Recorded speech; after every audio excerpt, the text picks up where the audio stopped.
பிறந்து 7 நாட்களே ஆன ஆண் குழந்தையின் உடலில் மர்மமான முறையில் தீப்பற்றி எரிவது தொடர்பாக 3வது நாளாக ஆய்வு நடக்கிறது.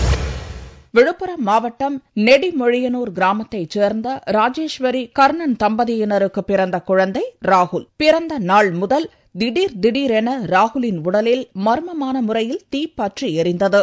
பல்வேறு மருத்துவ சிகிச்சைக்கு பின்னர் சென்னை கீழ்ப்பாக்கம் அரசு மருத்துவமனையில் குளிர் அறையில் வைக்கப்பட்ட ராகுல் படிப்படியாக குணமடைந்தான். இந்நிலையில் ராஜேஸ்வரிக்கு அடுத்ததாக பிறந்த ஆண் குழந்தை 7 நாட்கள் ஆன நிலையில் திடீரென உடலில் தீப்பற்றிக் கொண்டதாக கூறப்படுகிறது.